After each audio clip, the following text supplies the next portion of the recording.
Won the Vice-Chancellor's medal for being the top master student. So let's talk about it. How did that recognition influence your confidence? And I get real fulfillment from actually adding value, taking responsibility, and initiating things like there was a lot of good research done, but because of the type of research I was doing, I got published a lot.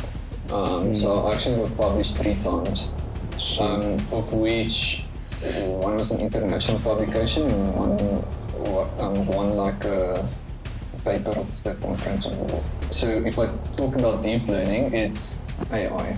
I mean, that's the AI we're working with today. It's heavily based on deep learning, and due to the success of deep learning, we've got AI like Copilot, ChatGPT, and all of that. Your master's work was the award-winning and highly technical. So there's this part. I even learned about the GANs. You've got electrical, and we call it thick wire and thin wire. So the one will scare you, the one will kill you. Hi guys, welcome to P Squared Podcast. Today I have Andrew Oosthuizen. So welcome to P Squared Podcast. Thanks for having me. Okay, perfect. So normally start with our moment. So pick 3 random cards and just give them to me.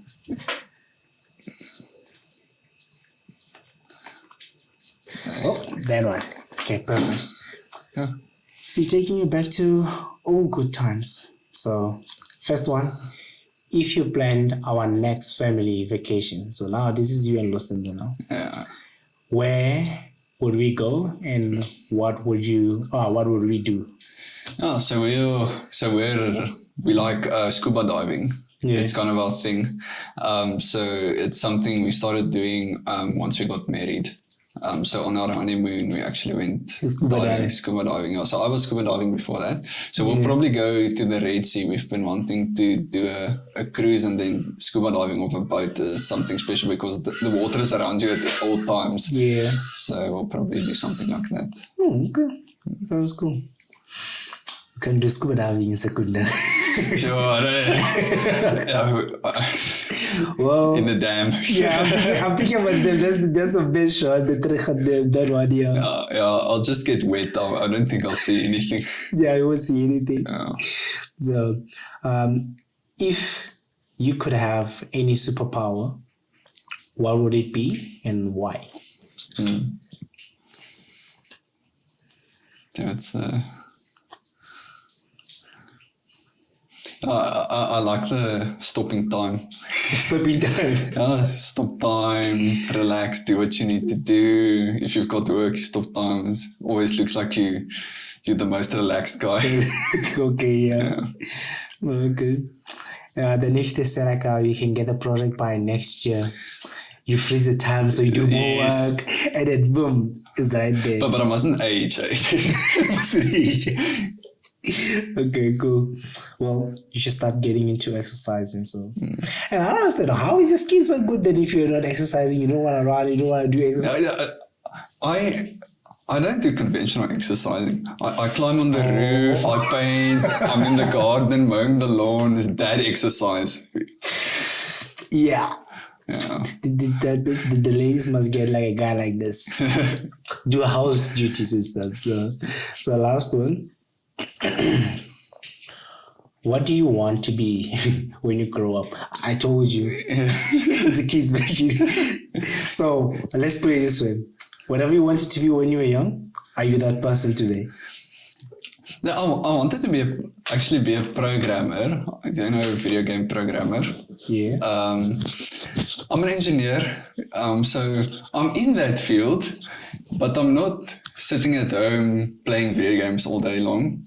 And I haven't published a video game yet, but I always wanted to be a hardcore programmer.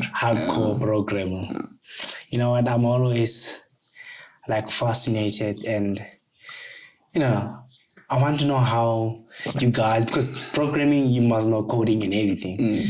Yeah, I'm not good at that stuff. So every time I see someone coding, I was like, I always see people who are coding and programmers like, you guys are genius. There's no way. I just don't know how. Yeah. It's like building a puzzle, but each puzzle piece is just something else you grab off Google. So Yeah. Well, the good thing is now we have AI. I don't have to do. vibe coding. Yeah.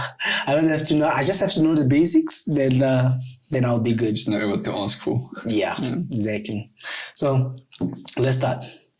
Early journey, foundation. So right. So what inspired your interest in engineering? The computer and electronic engineering, right? So I've always had a technological affinity. I mean, they always joke about engineers having the knack, stuff doesn't work, and then you look and it's like, oh, just do this, but we're very bad at other stuff again, like languages. So, at school and around the house, I liked working with electronics and working with computers. And even at school, I didn't really have a plan up until you had to start choosing subjects. At that point, everyone's like, "Oh, what are you going to do now?" And you need to get tested. so medicine science, and what's after that? What are you gonna do? Yes. So at that point, I chose a few simple subjects, and one of them was coding. So then I really enjoyed that, and for a long time I said I want to go and do Bachelor of Science in IT to do programming, and so that was kind of the plan. And then at some point it's just but you can go and do computer engineering, which is very similar, but you also get to work with the hardware, because the hardware is a cool part for a lot of people, right? It's the robots, it's making the lights flicker, and you also get to incorporate the coding in there. Okay. Then I guess that's the difference between the electrical. Which one deals with the heavy current? The electronic one is a light current. Yeah. Then the heavy current is just electrical. It's called electrical engineering straight. Okay. Yeah, it depends on where you study. But so you've got electrical, and we call it thick wire and thin wire. So the one will scare you, the one will kill you. I'll work with the one that scares you. You just, I shouldn't have touched that. Yeah, like, not again. I was like, oops, bit of smoke, that's the end of it.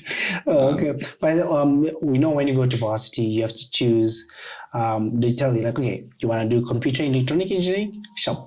Then what is your second or third option? Did you have any of those? So they asked that, and I put in mechanical. I think that was the only one I put in. Main reason being they asked for it, and my dad's a mechanical engineer. So I know if I was really in trouble, I could have gone to him and asked him to help me. Okay. So, but also my mom did a BSc IT, and she worked for many years in that area.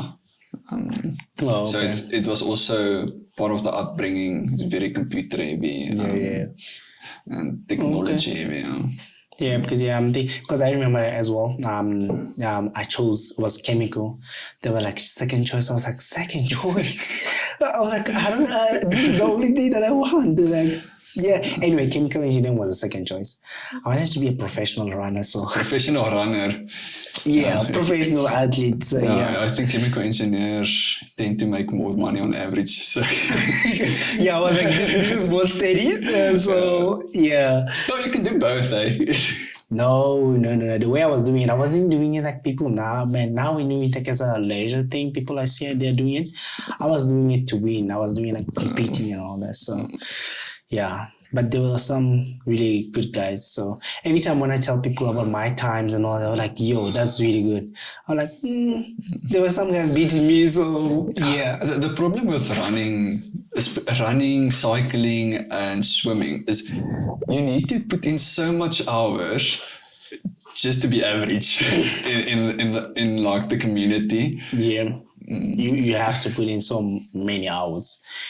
But for anyone who wants to do like computer and electronic engineering, what must they be good at? Are there any habits or interests that they should have? Yeah, so you don't need to have anything to be good in it. You must have an interest. You have interest in it, I'm a strong believer in that. Most people can do most things. So firstly, you must be interested in it. You must like to play around with things. Maybe something you need is you must be able to struggle and not get too frustrated. That's a big thing, especially if you're doing it more informally. Teaching yourself, doing courses, which is how a lot of people start. So it's more like a trial and error. I mean, it comes with like everything. Yeah, no, it comes with everything. Engineering, work, anything. Yeah, it's trial and error. Yeah. But, through your varsity journey, I mean, even now when you come to work, none of us are self-made, right? So how important is it to have like a community of like support during the university time, like, and what role has that played in your journey? So in university, it's especially important to have a community. I was lucky to be studying with one of my good friends. So in that way, you've got that moral support that you get from a friend, but you also have the technical. You can ask each other questions, figure stuff out together. And then also the occasional standing in class, if you miss it by accident, of course. You have a partner like, hey, did you get that? Okay. So, but what was also very important is the wider community, because a lot of the classes you have with other people, but they're not studying exactly the same as you. So it's very nice to also not have just one or two people and every now and again be able to branch out and put out feelers for more information or just more support from someone that's not necessarily going through exactly the same. You also have an outside perspective. Then now you have what, like the it wasn't. I know, like you have like a friend, like a peer, but in varsity, do you have like any mentors, like? I know I didn't have any mentor in varsity, but you have like outside of like your peers, people your age, people in your class, like the lecturers, were you consulting with them? How was that instrumental? Was it instrumental in any way? So I had an interesting study experience, varsity experience. So I was doing a lot of sport at that point as well. So my goal for a lot of the subjects, especially those I wasn't too interested in, was to just, I'll do my best, but we need to pass. It sounds horrible, but you start to prioritize. And what comes of that is not always being involved in that community in a specific subject or a specific field. And there it's very important to have closer peers that can help you out, in my opinion. But to get back to your question and say, no, I didn't have any mentorship or more experienced person or group that I was consulting with helping me in my studies, but I did have a lot of that on the other side of my varsity experience with the sports I was playing. This was just because I'm thinking about now I'm asking, I was like, I never had that. I never thought about it. Only now when they start speaking about mentors, like, okay, maybe you should get one. So there is very good support out there, especially in the hostels, and even for the guys that aren't in hostels, in the classes themselves. Can't remember the exact peer mentors, get elected. Those tutors and tutors, Then you did two things. I want to understand this part now. So when did you first realize like the deep learning and the control engineering will become like the central pillars of your professional path? So this is interesting, and it kind of plays out the way a lot of people's careers do, in my opinion, is you think you want to do this, you go and study that, and then you, oh no, this is actually not exactly, this is not what I was thinking I was going to do. So it's a long story, and there's a bit about the COVID period that plays a part in that. And I was lucky enough to have a bursary for my study, so I got to study what I wanted to study with the bursary, and after that I was lucky enough to have work. That work was in control engineering, control and instrumentation, and that was always from the day I started, no, I'm going to end up here, and it's very interesting work. But what did happen was that COVID came, and there was a lot of uncertainty about if I was going to actually have work, that the bursary wasn't just going to be written off.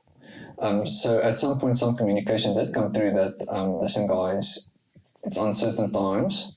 We don't know if we're going to be able to provide you guys with work once you're done studying. So you've got the option you can now step away from your bursary without payback, or you can wait and see what happens. So I took the opportunity and said,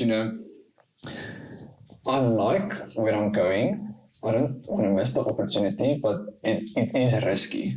So let's negotiate a bit, and I'll do something in the meantime. Yes. And that ended up being my master's degree. And my master's degree had nothing to do with where I was going to work at then, when I was done. So I picked the most interesting thing that there was at that point of time, and that was deep learning. The deep learning. And mixture of telecommunications. So I had the opportunity to work with two departments at the same time. Oh, okay. I won't call it career planning. I'll call it some opportunity and a few happy accidents. Yeah, okay. That is really good. Then your work, your master's work was the award-winning and highly technical. So there's this part. I even learned about the GANs. Generative Adversarial networks. I was like, I've never heard about this anymore. But can you walk us through what sparked your research on the channel estimation and equalization using that GANs? I kept on calling GANs. So we call them GANs. GANs, okay. You want to speak the lingo. GANs, okay. So there was a way a lot of research goes, and again, some of it by choice, some of it happy accident, is I needed someone to pay for my master's. So you go and look at what bursaries are out there for that as well, and then what open research fields there are. And one of the open research fields that was not purely academic, but had some technical aspect to it as well, was a collaboration between our telecommunications department and the deep learning department. And they said, we really think, because, so if I talk about deep learning, it's AI. I mean, that's the AI we're working with today. Is heavily based on deep learning, and due to the success of deep learning, we've got AI like Copilot, ChatGPT, and all of that. So telecommunication has so much information. If we just think about how much wireless communication we're doing via Wi-Fi, 4G networks, all of that, we've got so much information. Can't we leverage these models, predictive models that make use of large data sets, and see, maybe we can get some marginal win somewhere, which can bring down cost for providers, thus bringing down cost for users, or increase data speeds. So that was that is what we want to do. Go and see if you can find something. So that's usually how these things work, and then you go through this process of let's do literature reviews, let's look for work that has been done before, where can we find a gap, what's interesting, where are some quick wins, because especially with the masters, you're new to most of the things you're studying, so the expectation is not to go and recreate the technology and make this amazing breakthrough. Let's go and see where we can get small wins and push the literature forward. So I discovered that these telecommunications, the way they send signals, are very similar to images. They've got 2 or 3 dimensions and they're flat and you send them frame by frame. Very similar to how we handle video. And one of the core problems of wireless communication is disturbances in wireless channels. So if you send it here, the signal doesn't come out the same way it does on this side. It passes through walls, lightning, rain. And we've got technology that actually on the receiving side then goes and attempts to remove some of the errors. And if we equate it to a picture, is if I send a picture on this side and it passes through a wall and comes to this side, it might be skew. It might change some of the pixels around. One of the colors might be missing. So that's what actually happens with telecommunication data generally. I mean, it bounces around. Sometimes one signal arrives at the antenna before the other one and it's out of timing. You've got a lot of noise. So it's a general problem they have, and they are able to fix it almost completely, but it's very computationally expensive. So what we do is we use basic math models to just do a quick pass. We fix most of it, and then there's a lot of software algorithms they use to identify errors that came through. And if it's really bad, you resend it. Okay. So what deep learning was doing at that point of time, especially with GANs, and a GAN is the adversarial part of it is really important, is they were using it for images to increase resolution and fix noise on images. So how GANs essentially work is, and I'm going to go a bit into the AI aspect of it now, is you've got 2 networks. The one is trying to create, and I'm going to use photos, but it's a general data thing, is create a photo, and the other network is trying to discern if it's fake or not. Is it AI generated? So what you'll do, you give it a lot of real photos, and then you say, here's the real photo, here's one my network generated, which one is real? If it correctly guesses the one that's real, and then the generating network knows it must do better. And then it's got this feedback loop, and then so that's the training cycle of GANs. Now what you end up with at the end of the day are 2 very well-trained networks. One that's very good with discerning between real and fake data, and one that's really good at generating fake images from nothing, from noise vectors. Okay. So, and at that point it was booming. Some of the networks the guys were using was for art theft and fakes. So they'd say, here is an image here of Mona Lisa, is it real or not? And what we were doing previously is looking pixel per pixel value. But the problem with that is the way you capture it. You might actually, the scanner, the camera you use, the pixel values aren't always the same, because it's the way the original was captured versus the one you captured now, lighting might be. So it was looking for patterns. Okay, now back to the telecommunication, is I discovered that what guys were doing with GANs, especially with the generative part, is they would actually give it an input image and say, please make it bigger, make it more, fix the noise on it. So by using this amazing ability the network has to generate real or lifelike images, you give it some sort of input to guide it.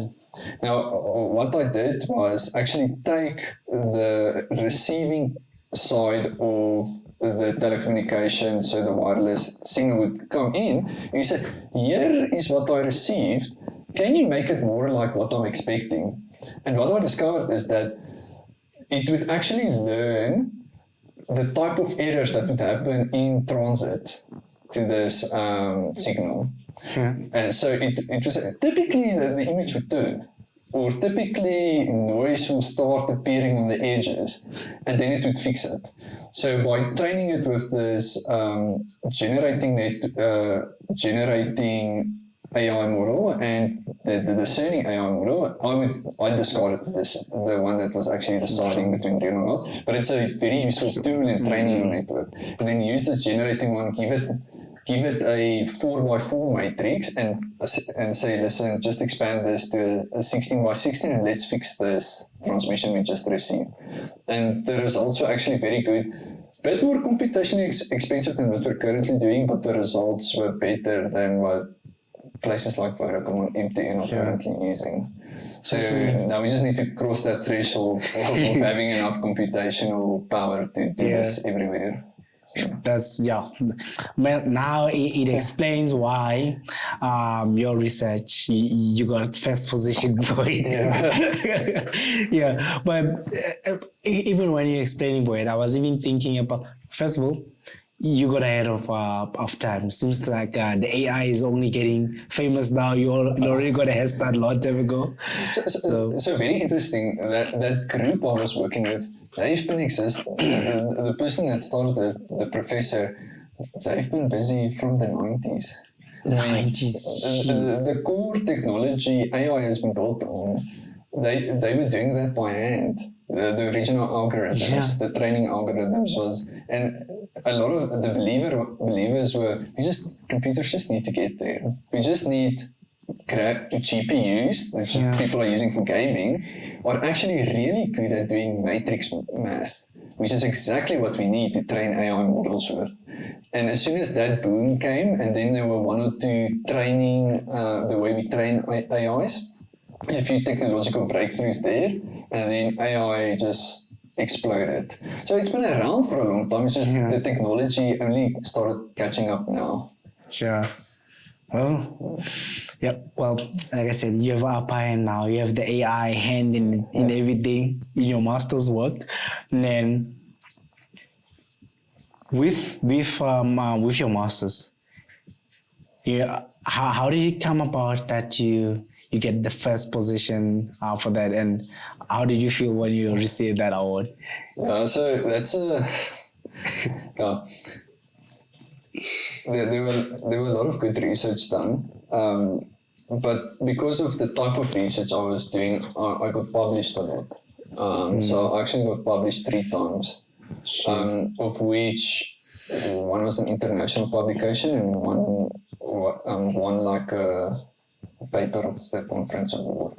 But just because, and as most things in life, I got really lucky in selecting a direction where there's a breakthrough no one has seen before. You don't get lucky by putting in the work. And the second part was putting in the work.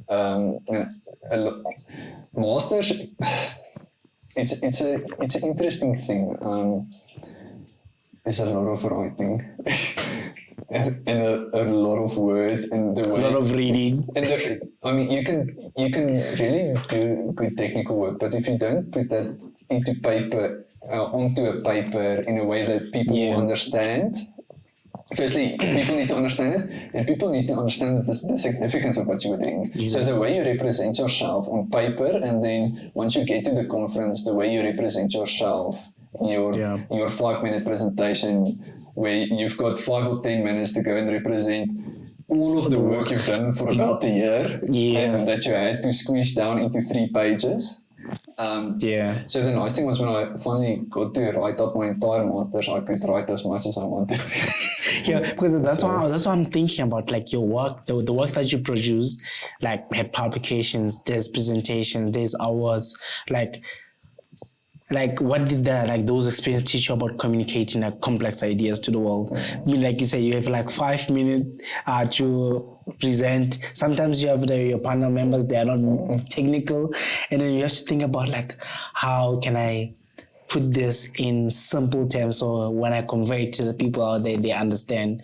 It's more like the coding. If you have to explain to me coding, this is what you've done, it will just go over my head. You just have to tell me what's the function of it, what does it do. The background story, some people in the world don't, So I guess you have to be so good in knowing how to communicate ideas, out of being technical. So This was actually something I only discovered when I started doing my master's, is that I'm not terrible at doing presentations and conveying my ideas. So before then, I did not like talking in front of people. I did not like to present. Most of my university in school, I did not like to be in front of the class. This is my project, guys. Sounds like an engineer. Don't like talking. I just want to do the work. Yes, but something interesting happened while I was doing my master's, is that I actually started learning a bit about myself. Is that I like doing this and talking to people about things I'm interested in. And I'm not terrible at conveying ideas most of the time. But the important thing is that you can only convey ideas that you really understand. Yeah. It's something I also learned fairly quickly, is that you can't just read something the first time and now go and do a presentation on it. To truly give a convincing and thorough presentation successfully, is you need to understand what you're presenting up until it's scored. And a lot of people, you need to be able to explain it to a first grader. I'm sure you've heard that before. Yeah. And it's really true. You need to be able to convey your ideas on several levels so that you can seamlessly step up and down from very detailed explanation to a high level explanation, depending on who your audience members are. And you must be able to do that dynamically. And the only way you can do it is by knowing the material. Yeah, you have to. So then, let's see. You won the Vice-Chancellor's medal for being the top master student. So let's talk about that. How did that recognition influence your confidence and and your professional direction maybe as well? So it doesn't hurt the confidence. No, I'm not. It's always nice to get recognition. I'm sure nobody would say they don't like recognition. Some people like it in private, some like it in public, but everyone likes recognition, in my opinion. Yeah. So it was always nice. At some point, I really wanted it. It's a thing because they said, "Oh, you're nominated. Just write us a bit of a motivation," and you're not thinking about it until you're there. Then you really you're not thinking about being nominated. Now you're nominated. It's like, okay, now I want to win. That's when it comes. It clicks in like, okay, yes. Okay. I wouldn't say it changed my career direction or anything. There was a point like, oh, maybe I must stay around and do some more research. But through some introspection and talking to people in the academic fields, and I discovered that's not really for me.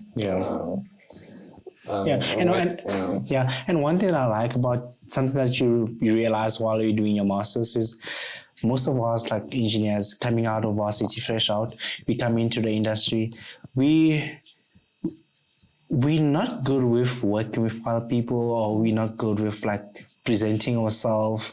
Like the work, we can do the work, but presenting it to people, different stakeholders, we can't do that. So I'm glad like before you even came into the industry, you already found your feet while doing it. Okay, you are good at this. You can do your presentation and all of that, and you like communicating the ideas. And for you to know things, you have to do a research. You just don't read a paper one time like, okay, I can go do a presentation and tell people this is how it is. You have to do the groundwork. But now, transitioning into the industry, right? After your exceptional academic journey, how did you decide to move into the world of control and instrumentation? I guess you didn't choose that part. No, you always have a choice. Yeah. The place I ended up working with is very open in terms of where you want to go. I mean, if you want to make a change, they're not going to stand in your way. You just need to put in the work as well. So I always knew I was going to go there. And in the beginning, there was a lot of internal conflict. I was still, is this really the thing I want to do? I'm not doing programming.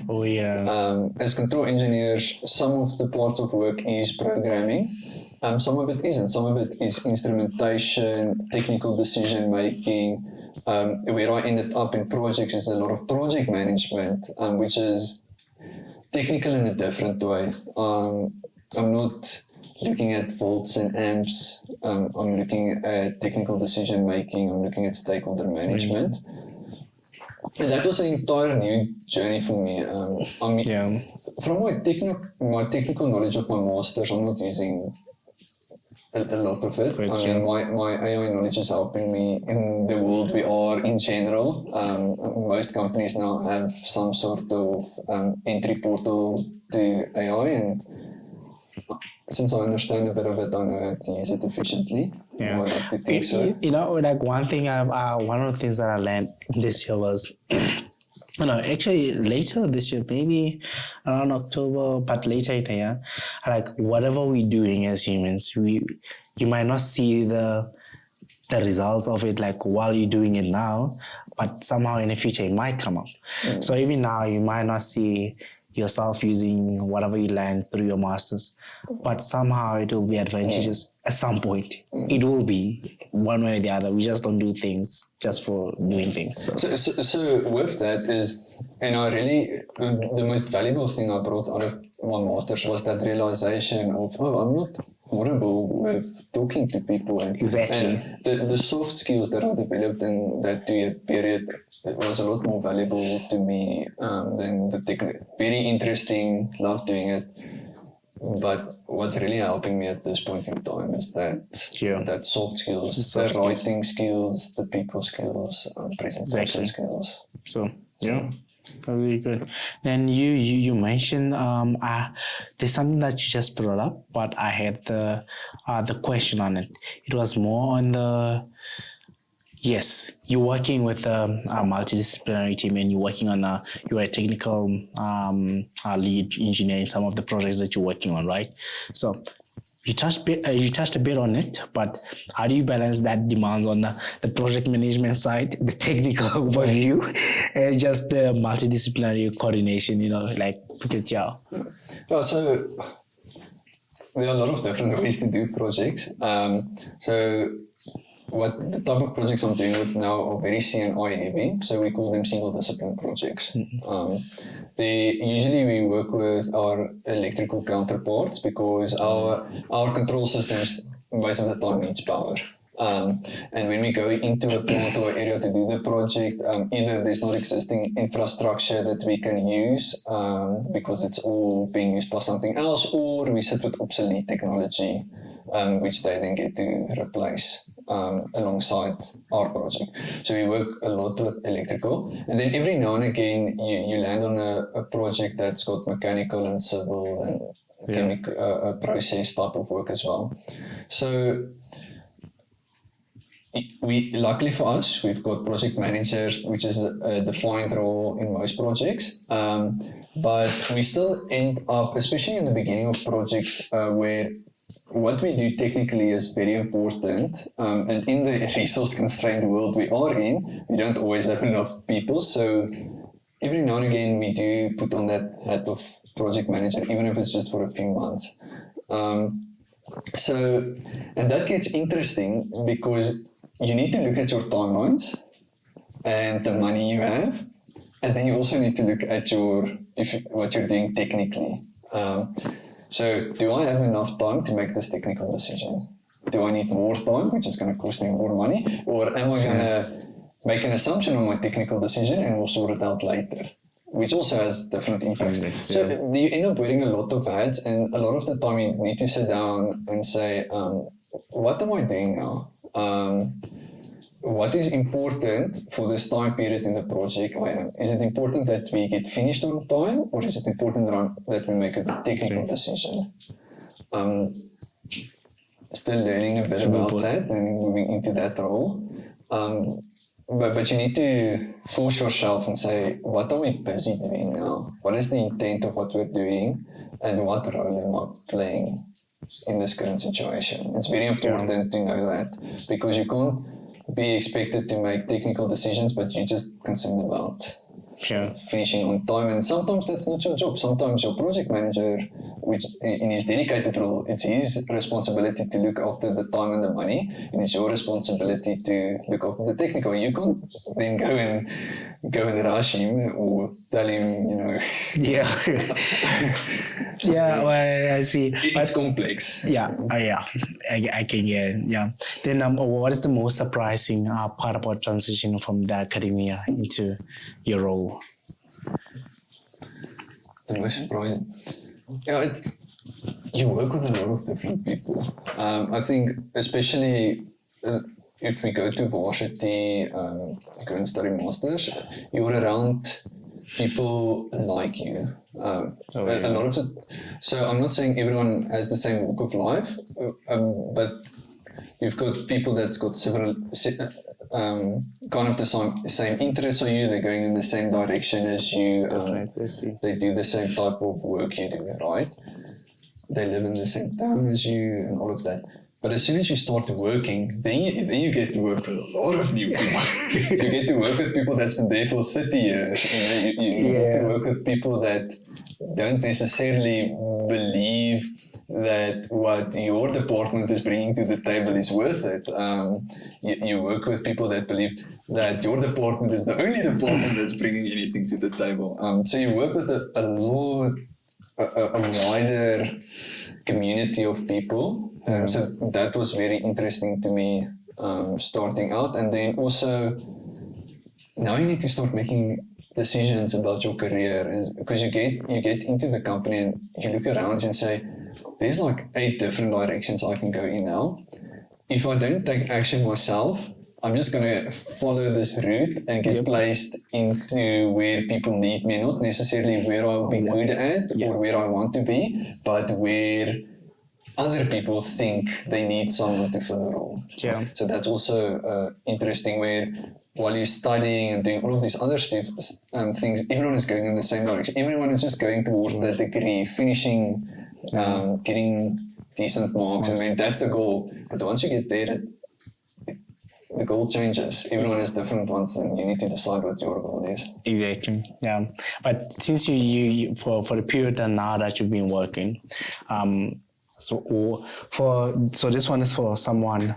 It's for Andrew that is in high school. Oh no, not even in high school. Final year of studies, coming into the industry. So this is for them. It's important for them. So what mistakes do you see the young professionals make when they get in the industry? So give me one professionally and give me one personally. I'll start with the personal one, because it's something I've been seeing a lot and I'm trying to help the guys with, but is taking on responsibility is not always a burden. A lot of the guys come into the industry and no, I just want to learn, I'm just out of, I don't know what I'm doing, I'm scared to do this. And the guy is very fulfilling and very important to take on responsibility, because if you never take on responsibility, you're just gonna, and as I say, you're gonna keep on floating by and get placed somewhere where someone else sees you. And I kind of see the responsibility and the word ownership as synonyms most of the time. And you can't come there and just sit around and wait for someone to give you a piece of work and then do exactly what they ask of you. I know a lot of people think, but this is what they ask, this is what I'm being paid for.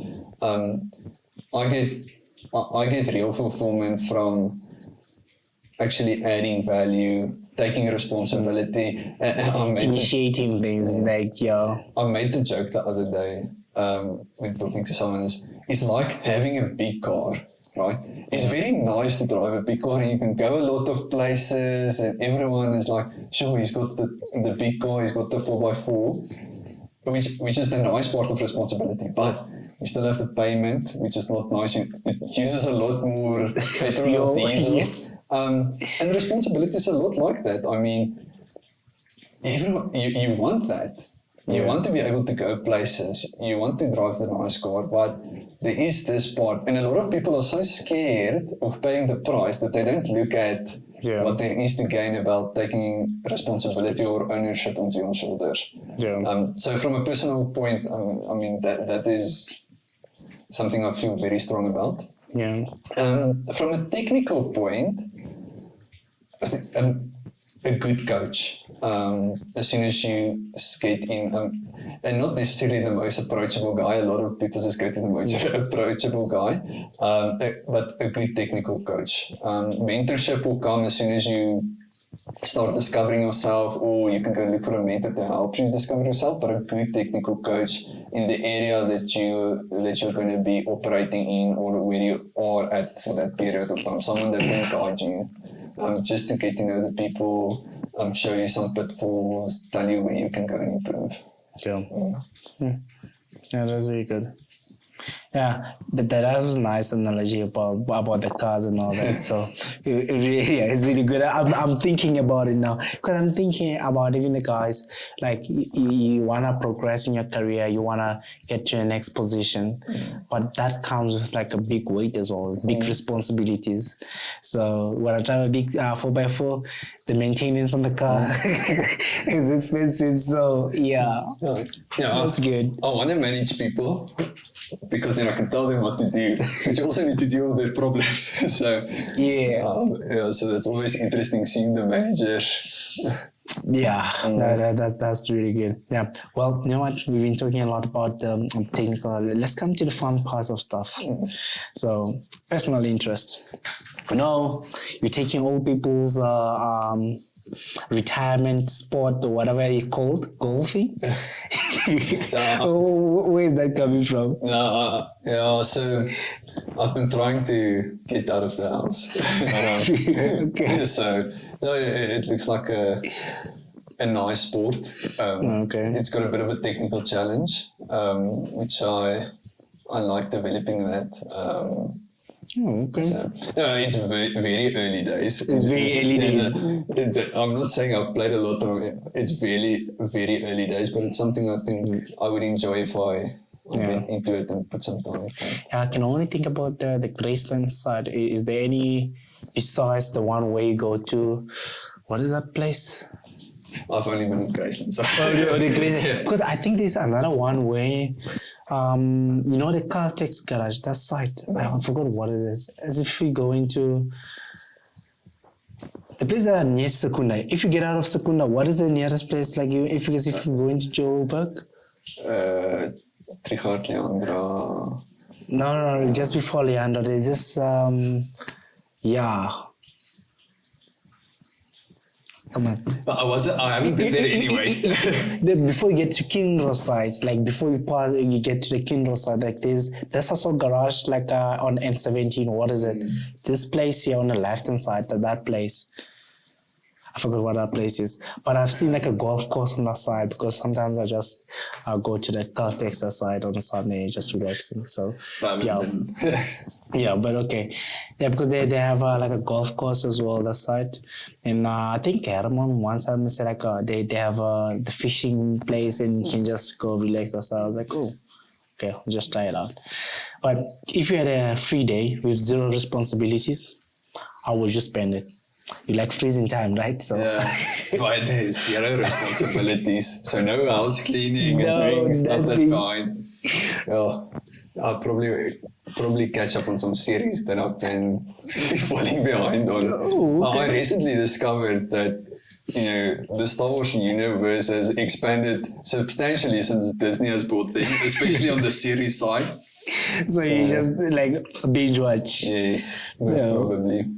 Okay, then any tech gadget or tool you're currently obsessed with? So from my computer, love of computers is these handhelds that you can. That's essentially a small computer. So it's in my opinion, it's the evolution of laptops. It's laptop as strong as a laptop, but you can put any type of software on it. Oh, okay. So I've been really interested in things like that, and I think it's the appeal of having something in your pocket that can be a personal work computer, can be used for entertainment purposes, and especially on the programming side and deep learning side. It's that allure of being anywhere and So then, if you're not doing engineering, what would you do? what would you be doing? For fun or work? Yeah, if I was Anything.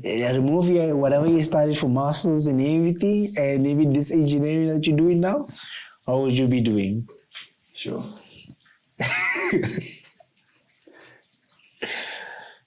You probably be in construction. I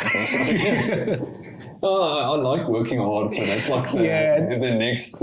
It's a lot more physical. I guess I'll probably be in some construction like environment. Oh, okay. Yeah. Completely non-technical. Yes. So let's see. I hope you're gonna get this one. Oh no, it will be the second one actually. So, what is a random fact about you that most people don't know? Sure. You don't have secrets. Everyone, only one person might know about this. Yeah, you're like, So maybe some people from my past know, but I don't know. I like playing chess, and I played a lot of chess when I was younger.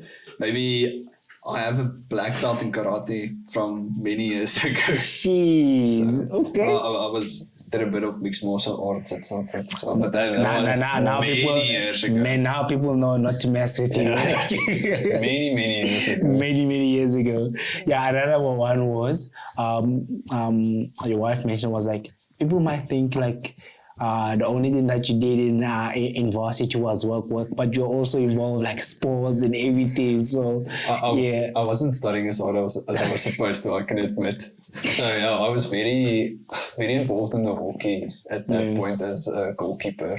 Yeah. So playing for the university team, and that was quite a passion at that point in time. Just putting a lot of blood, sweat and tears into that. Yeah. So, which made studying a whole lot harder. Because I'm sure you continued running while you were at uni. Yeah. And then as soon as you join a club or the university, it gets a lot more serious because now there's expectation. Yeah. And at some point they even labeled us student athletes. I think that was the term. It's like, you're studying, but you're also representing the university. Yeah. I tried to do rugby. I was like, those people, they train crazy. I was like, nope, I cannot do chemical engineering and do this thing. I was like, nope. Yeah. It's not the easiest thing. Yeah.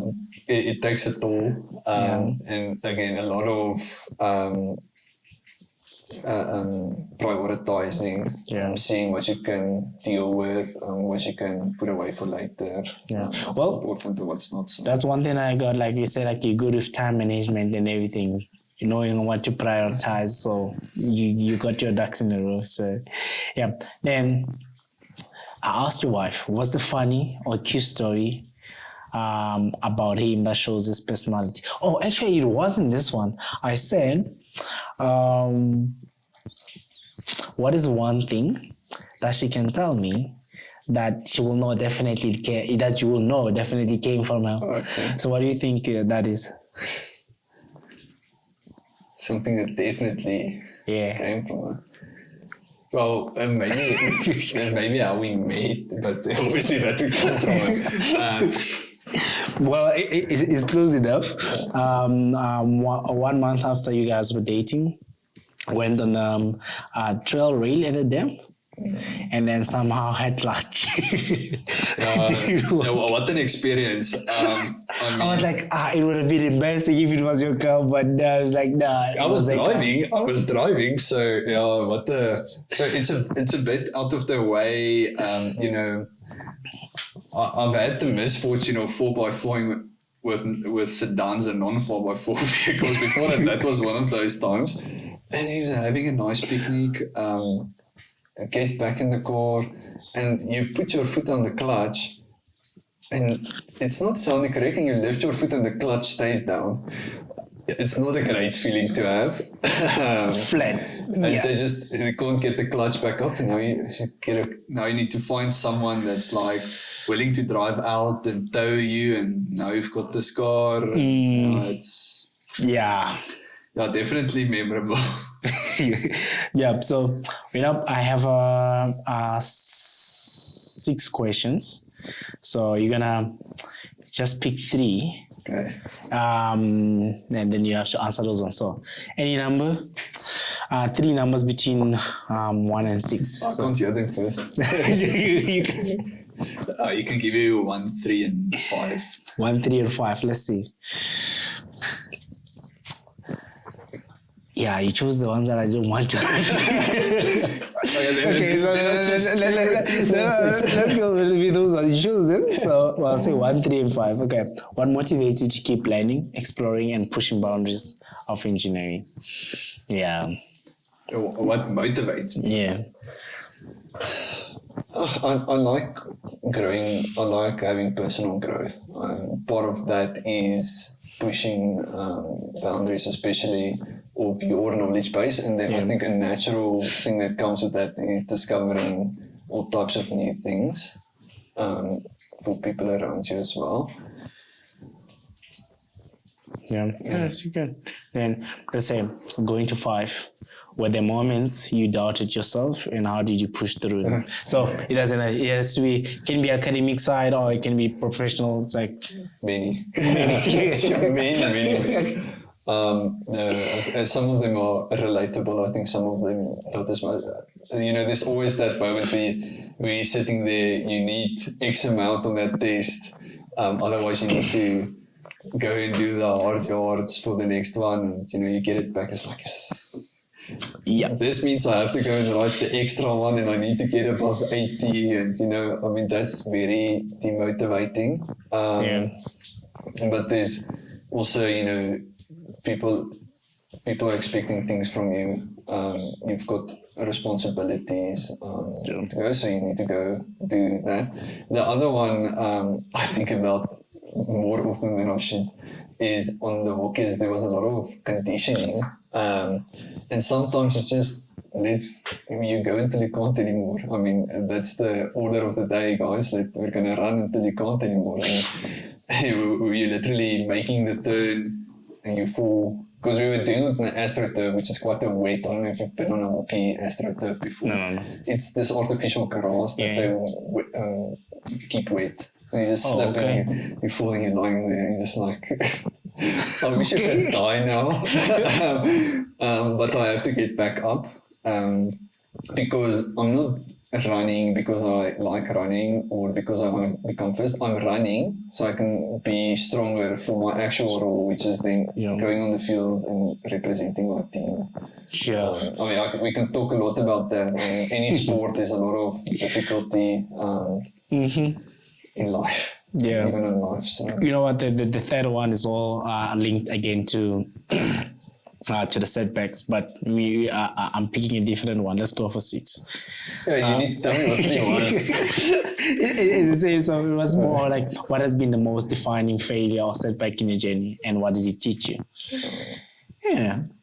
So you see, so I'm going for 6 now. What sacrifices did you have to make socially, personally, and mentally to achieve that level of excellence? So this was just linked to the academics, the masters and stuff. So I did. So some sacrifices I'm not willing to make easily. And as you're growing up and learning, it's like, no, physically we'll do what we have to do. And for most of my life, I've been at that point is I'll make the physical sacrifice, and I'll go and I'm not say don't hurt yourself physically to get somewhere, but I'll run today and run tomorrow and run the day afterwards because that's how you get that level of fitness. But I think the main sacrifice was a bit of a mental sacrifice of juggling everything. You don't want to sacrifice your social life. You don't want to sacrifice your personal relationships. Academically, you need to perform. There's expectations on your physical fitness. And I think juggling all of that and trying to keep it at a high level, the thing that definitely dropped was the mental aspect of it. There's been a few hard times or hard periods. But of everything that was happening all at once. Yeah, well, you have to say bye-bye to the chaos. You don't have to be the socials like guys. Then you're thinking like, oh, because I'm having a nice time, they're having a nice braai. Should I go to the braai or prepare for my test? But what came with growing up, I learned that, you know, all of that your mental well-being is actually the more important one. If I was to go and redo and reprioritize some of the decisions I made, social was definitely the first thing that was going to go. You don't know the impact of your having poor mental health until you're there. Yeah. So it's just one thing I've said, like, it's one thing I was discussing again with one of my friends. It was like, most of the time I would put myself in a backseat or help people. Like if someone comes right now and then they need help, I'll attend to them, like help them. So then some point I was like, oh no man, it's draining me and everything. I was like, I thought about you can't give like from an empty cup. So I was like, I take care of myself, then you'll be able to take care of other people. So sometimes we just like neglect ourselves and then just look at other people and their needs, sort them out, and then you are the last person to look after. So no, you come first, sort yourself first, then you can sort others after. So but looking into like inspiring the next generation. So what would you say to the young engineers who feel intimidated by the advanced topics like AI, GANs, and control engineering? Like, how would you? I mean, from a technical point of view, I mean, no one is ever going to know everything. You've got lots of time to learn. So I think if you're a young person just getting started, don't be stressed about what you don't know. Just admit that you don't know it. You've got lots of time and you can even go and focus on where you want to be. So from a technical point of view, just don't stress. Just accept that you don't know it and go and learn. And for the rest I'm also a big believer in just trying your best and then giving a bit more.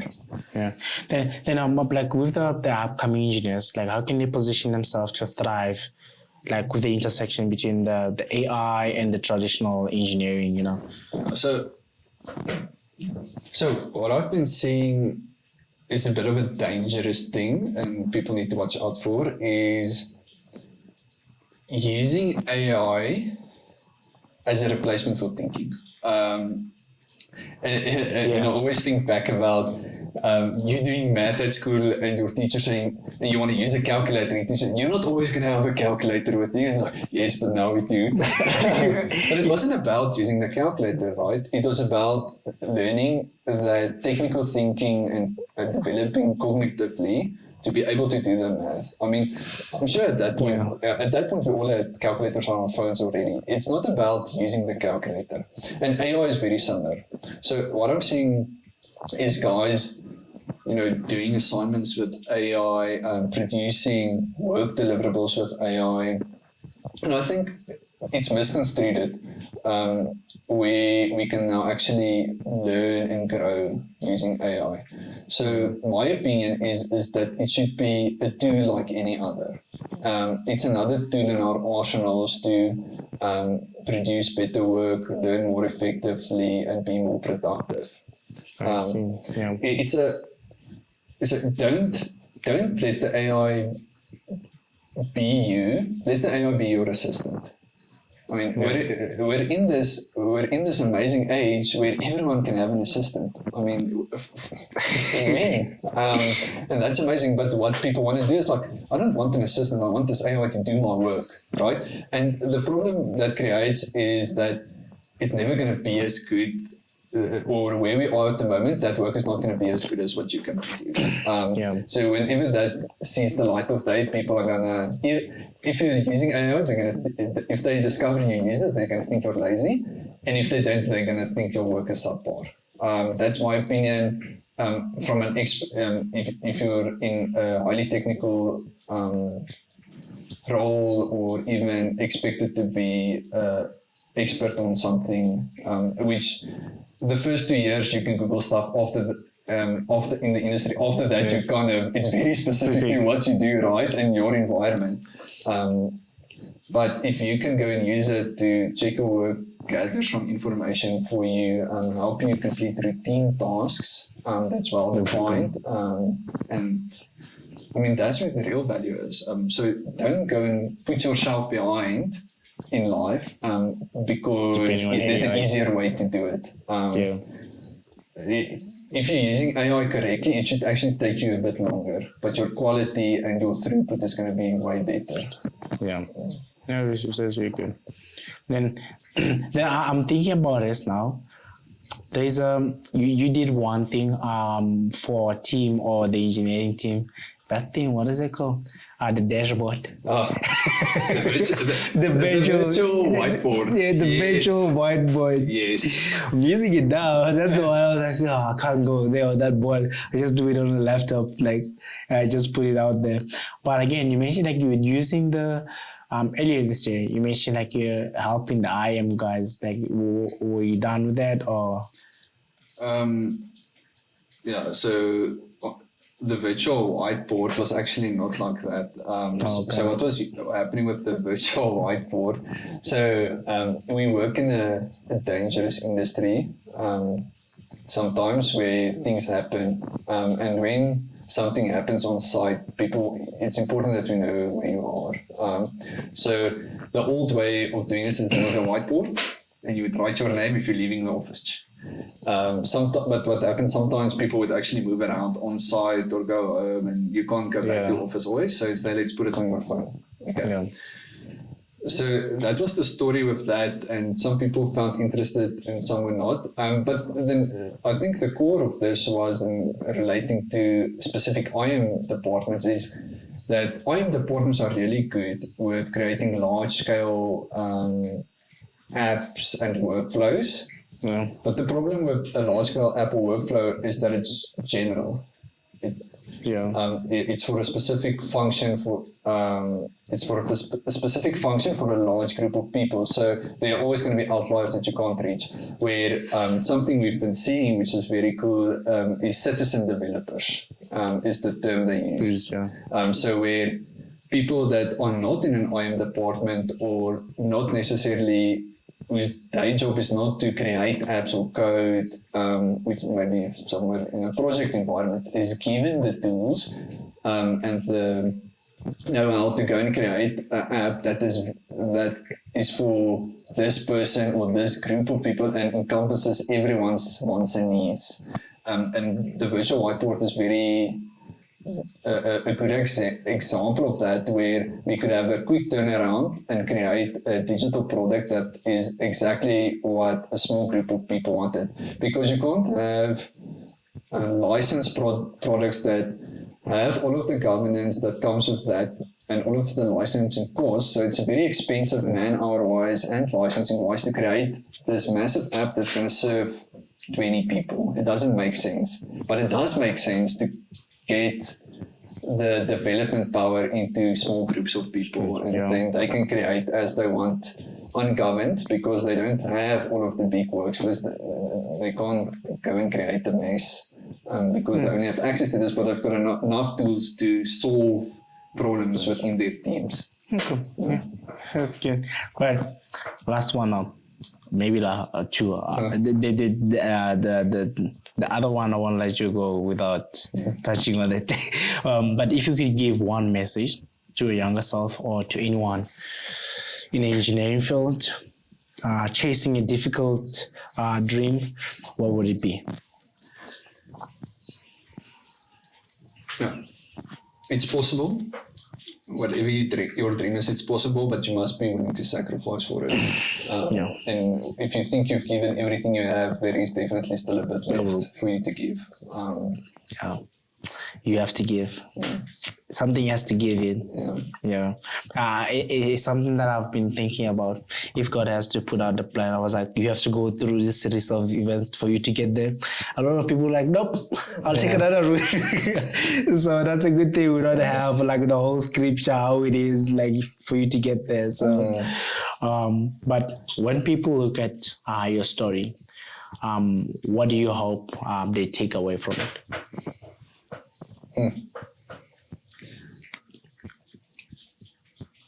Well, I hope they take away that working hard pays off. Yeah. And even if you work hard and everything isn't apparent instantly, don't give up. Yeah. No sacrifices in vain. And we learn from every experience. Yeah. I'm talking about it. Talking about it now is there's earlier this year, just before the grade 12 started writing the exams, I got invited to speak at the school, my high school, just to give them motivation and all that. Then weeks after, some kids wanted my number. Then my former physical science teacher gave them, and then one of the guys just reached out. I was like, "Oh no, I also want to be an engineer, but I want to be electrical engineer and all that." I told him no, he was going to become an electronic computer. Yeah, they were like, I want to be my electrical engineer. I was like, and then it was like, when you came to school, you motivated me and all those kind of things, But first of all, I was just telling him, I was like, you know what, you reaching out, like being curious like this, like it will work in your favor. And I told him, I was like, just keep on working hard. If you get the results, keep working hard. You don't get the results, keep working hard. That's it. That's how you're gonna get things done. Yeah, and I'm really a believer in that. I mean, and as I said, the only thing you really need is interest. Yeah. Yeah, you have interest. Well, yes, there it is. It was one on what principles or values do you deeply believe in? So tell me then, where in all this, I know your relationship is centered around God, you're a man of the house, you're a Christian man. Where does it fit in all of this in your journey? Yeah. So, I mean, there's this deep-seated belief that everything happens for a reason. Things might feel unfair, but it's going to be all right at the end. Yeah. So, and you can't just act for yourself. You can't go and do things because that's what you want. That's going to be the best outcome for yourself. I mean, it's written. Yeah. You do things for selfish reasons. So yeah, but looking with your journey with Christ, with the Lord, and then looking at the side of the Bible as well, what story from the Bible or scripture that, let me see how I put it. I don't want to say your favorite. It's not favorite, but that sits close to your heart, that someone can learn from it and all that. So my favorite verse, it's in John. I can't remember the exact, but anything. I am capable to do all through Christ. So, and I actually had it on my shoulder on my hockey jersey. Yeah. And I really believe in that. I mean, we can do anything. You can do anything through Christ who gives me strength. Yes. Yeah. Yes. Yeah. Perfect. Yeah. Mine is also on John. Is 13. John 13:7 or 7:30. Yeah, 13:7. Around. You may not know what I'm doing now, but later you'll understand. But again, we went through this series at church where the pastors were saying people sometimes take things out of context, like coaching scriptures and all that, but not knowing exactly where it originated from. So then I tried to go back on this. I was like, okay, I remember this came from that time when Christ was just like, was it washing like the feet of the disciples or anything like that? So I was like, but it was just around that. So with that scripture, I just thought about it. I was like, I might not know what I'm going through right now, even if it's hard or I feel pain or whatever, but later I'll understand.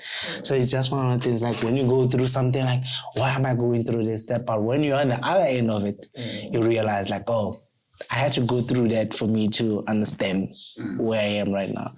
So, yeah. And having that to step, I want to use the word back into, take a step out of your situation into scripture like this. It's just looking at the situation, which is feeling horrible and bleak, and taking a step back and just feeling those words and thinking about it's like, this is not that bad. I can see where the ways I'm growing, and where it's difficult. I can see why it's difficult and why it's good that it's difficult. I just try to look, even like in that moment, you're not feeling good, but just try to find some positive in it. Yes. But it was just more on that. So one more again. We're closing off now. 3 more cuts again. Let's go. Alright. I've got to. Oh, perfect. Yeah, that's me. Let's see. What's the best thing about your family? What's the best thing about your family? I think it's the support we give each other. I think in my immediate family, which is me and my wife, I mean, she knows I've got her back, and I definitely know she's got my back.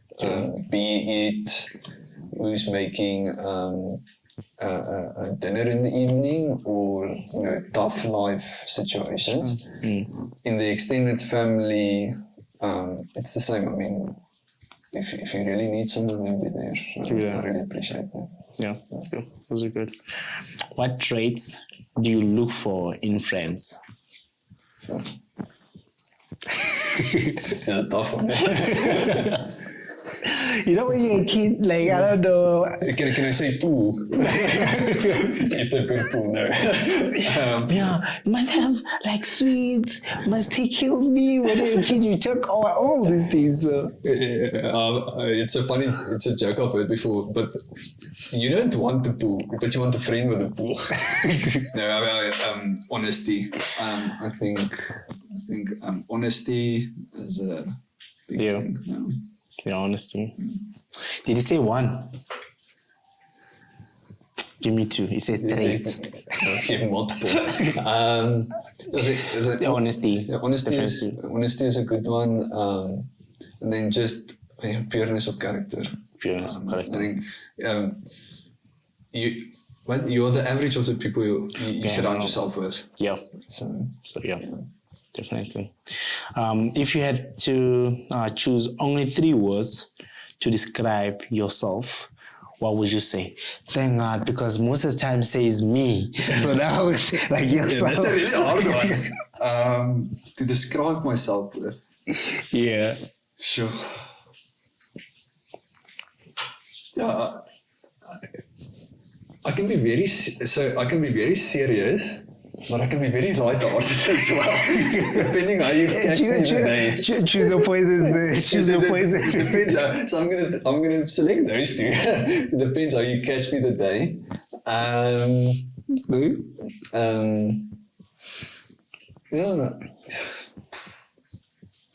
After work, very serious. I don't want to talk. Getting me in the morning with a coffee. I'm your best friend. Yeah. I think. I don't want it to sound self-centered, but it's something I really strive towards, and I'm very proud of is being hardworking. Hardworking. Yeah. That's a really good thing. Yeah. I mean, our time contract just came to an end, and thank you for having a discussion with me. Let me see, how long have we said like we're gonna shoot? We planned for this for longest time, and I think actually this is the last one for the year. Okay. So just ending it with a bang. But thank you for coming, sharing your story. I know it's not easy, but yeah, appreciate it. Yeah, thanks for you for talking to people all around you and sharing their knowledge with us. Yeah, a lot of people out there that really appreciate it. So. Yeah, and I that's the thing I like about this is like we we can learn from each other's experience. You don't have to make the same mistakes as someone. You can learn from them and then make new mistakes for other people to learn from you. So it can just be like, and one of the guys that I interviewed was saying, you're not going to live long to make all the mistakes. So might as well just learn from others. So that's all about it. Facilitating knowledge, learning from each other's experience. So yeah. Thank you. And people will be watching this. Thank you for watching. I hope you take something from this. So, perfect. Cheers. There we go. Easy. Easy.